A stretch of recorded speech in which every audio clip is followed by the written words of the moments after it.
As we shift now into this, which I'm pretty psyched about, this is our Coaches Roundtable. So we have 4 area coaches, and these guys have no idea what we're going to talk about. But what I want to have them do to start with is just give us a 1-sentence comment on who you are. And Allison, go ahead and get started. Hi, my name is Allison Friedeweiss, and I run the Empire Tri Club. We're based here out of New York City, and that's it? That's it. That's good enough. I'm Laura Kozik. I'm the founder of Team Lipstick, all-female tri-team here in New York City. Sorry. I'm Tim Stockert, and I am an athlete and sort of an all-around kind of helper with Terrier Triathlon Club here in New York City as well. Great. I'm Ramon Vermo. I'm the founder and coach of Try2Be, a long-distance triathlon club here in New York City. Terrific. All right, guys, so thank you all so much for agreeing to participate in our Coaches Roundtable. So let's start with the newbie. So we're going to start asking about the person that's kind of newly getting into this sport. And we're going to start with Allison and Ramon. All right? So Allison and Ramon, we're going to ask this question. So you get somebody who comes in to see you, and they say, hey, listen, you know, I kind of heard about triathlon. I think it may be a good idea for me. My friends are doing it. You know, what are some of the main things as a coach if somebody has never done this before? What are some of the couple things you kind of think about for somebody that may come to you with that question, Allison? Microphone. Sorry. That's okay. First of all, just finding out a little bit about their interest and their health history and their background. Also finding out a little bit about their schedule. Are they somebody who has all day and all night to train? Or are they somebody who works a full-time job and has 3 kids? It's all about figuring out how triathlon can fit into their lifestyle and how they can build up in a safe and natural progression to a race that works well with their schedule. I think it's a great idea. Ramon, what about you? It's the first-time person.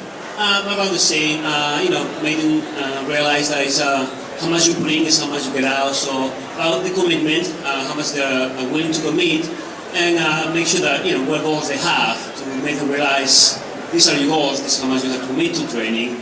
If you're not willing or can't commit to that training, you may have to change your goals. And of course, just you know, get a background check on, you know, technique and all that kind of stuff to make sure that they start in the right way.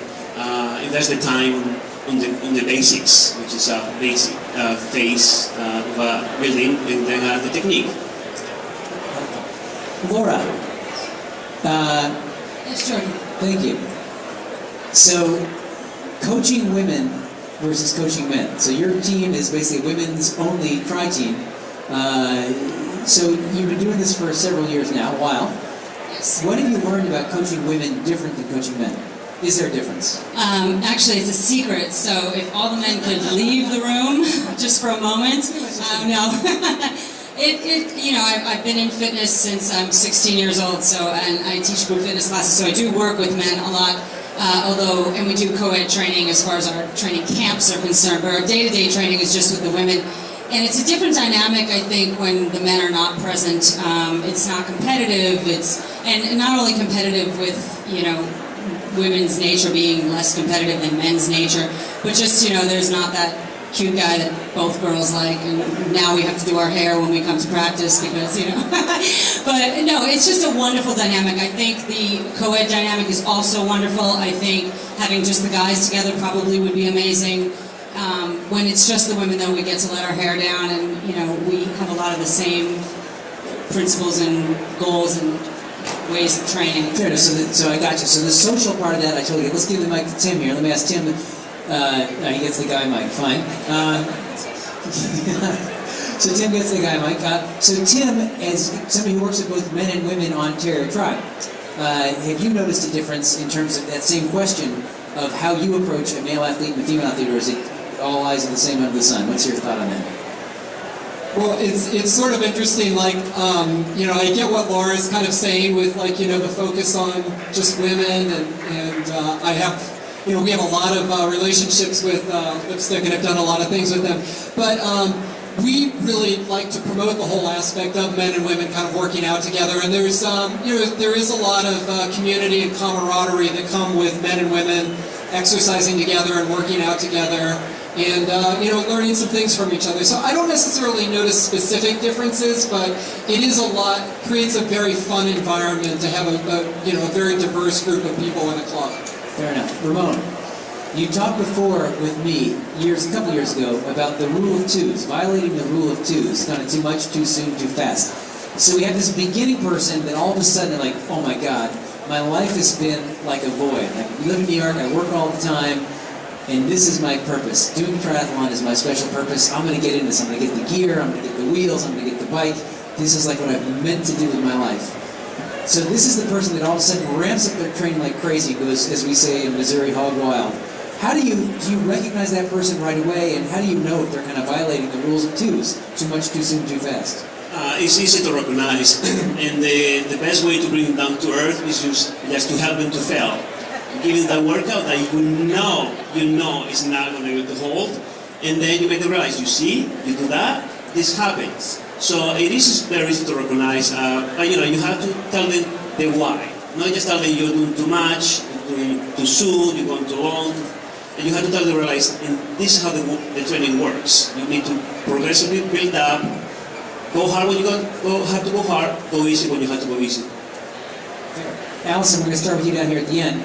Tell us about your ideal beginner training schedule. How many days a week do they have to train? 1 a day, 2 a days? In your ideal world, they have kind of time to do it. What's your ideal beginner schedule?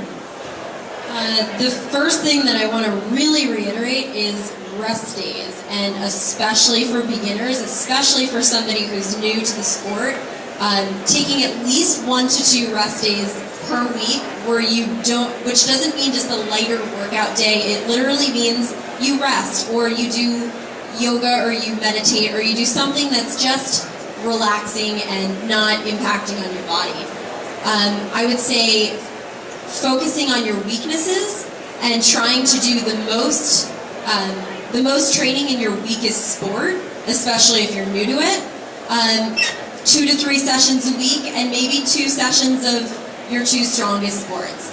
I would say trying to lay off of the running as much as you can, just because that's the most impacting on your body, and trying to get into the pool as much as you can. But again, it's all in moderation, especially if you're a beginner. Definitely taking those rest days and definitely not going too hard. Fair enough. Laura, the moderate, so kind of not the beginner, but now that somebody who's they've been with you for a year, they drunk the Kool-Aid, they have an idea what they're doing. The moderate person, how do you figure out their schedule?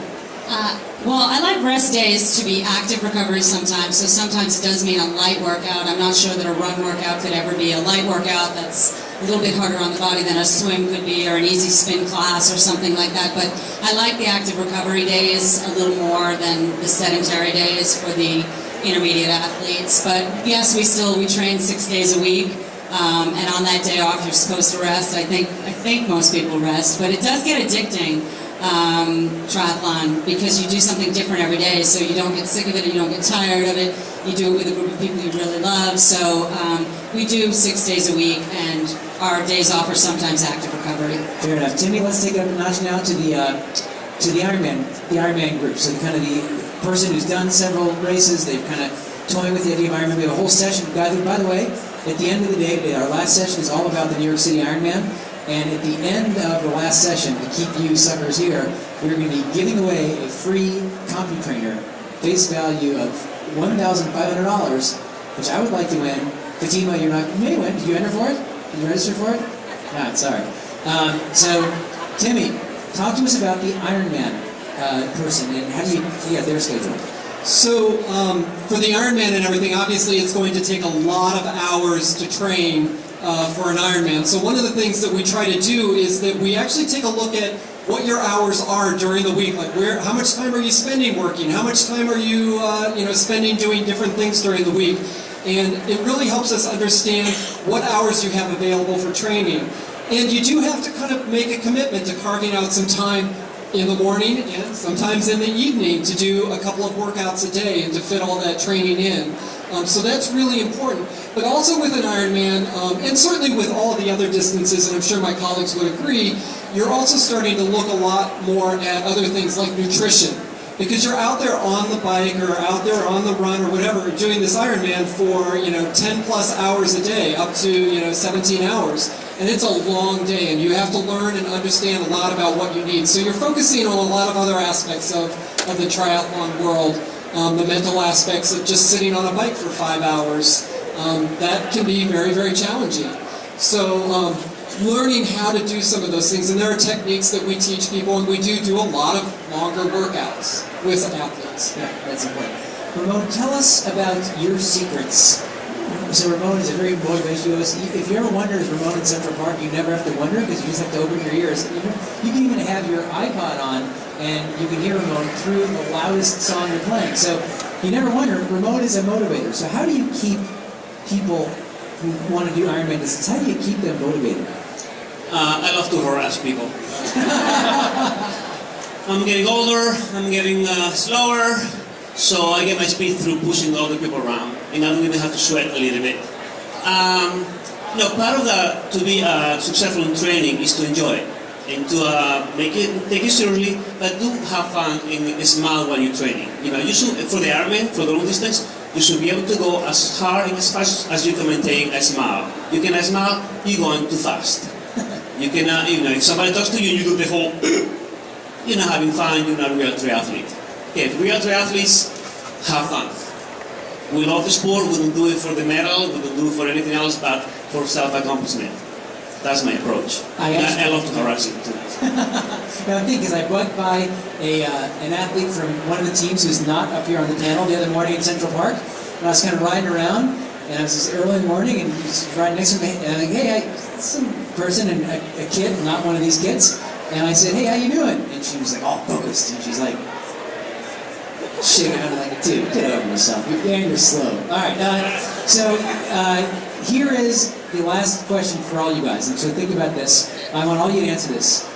The dumbest thing I've ever done in triathlon is, because these guys are all people who do the sport as well, they've all made mistakes, so I want to ask them themselves, the dumbest thing, because the way you learn how to do stuff right is by doing stuff wrong. So anybody want to jump in and say the dumbest thing I've done and I'll start with mine, obviously to give you guys heads up. So I got into Kona through Triathlete magazine to kind of do a whole story on doing Kona. It was 2005 and I was there and I was all set with people, like the fittest people in the world, and I was like, oh my God, am I going to make this? And I got down there and I was all set and just about ready to get in the water.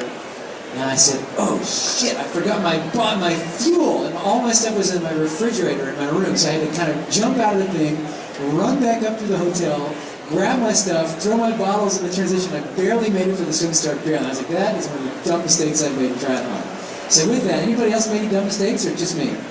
I think I made all of mine in my first triathlon, but definitely the biggest one I ever made, and I always say this to the girls on my team, but I never did an open water swim until I got to the start line of my first race, and I realized, oh yeah, there's no blue line on the bottom, and oh, this is cold, and oh, it tastes funny, and oh, so I think doing the open water swim in practice prior to your race, but also doing it as the practice in the morning. If the race allows you to jump in and swim a little bit, I force everyone into the water, do that little swim before the race, and then once the gun goes off, you're calm. Did you freak out during your first swim or not? Oh, it was breaststroke all the way, yeah.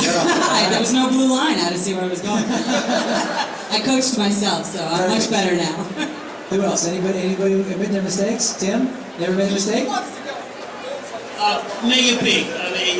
But I think my first year, I come from a running background, and I used to suck. I still suck as a swimmer. But I don't suck as much. And biking, you push it along. But I was a runner, and so for me it's like I cannot wait to get to the ground. My second triathlon, I couldn't wait so much that I started running with the helmet on. And I finished it 5 minutes ago. That's awesome. I saw him in that race. It was really funny. Tim, you got a mistake? I've had, I think my what you call it, the dumbest thing I've ever done is during an Ironman triathlon that I did, my very first one, I decided to take some new nutrition with me that I had never, tried before. And basically, I think it was like, those little cheese, what do they call those things? They were disgusting. I ate a whole bunch of them because I was starving. Well, and that was on the bike, and when I got to the run, it wasn't so pretty. Let's just put it that way. Point taken. So. Point taken. Al, any mistakes? Oh, absolutely. I guess probably my biggest mistake, which embarrassingly enough, is probably recently when I always tell my athletes never try something new on race day. Yet in a race only a few years ago, I decided I was going to try to do a dismount off of my bike with leaving my shoes on the bike, as I see people do, and hadn't really practiced that through yet. So I ended up getting my first shoe off, not being able to do it with the second shoe. I ended up running into transition, holding one shoe with my other shoe attached to the bike, running in.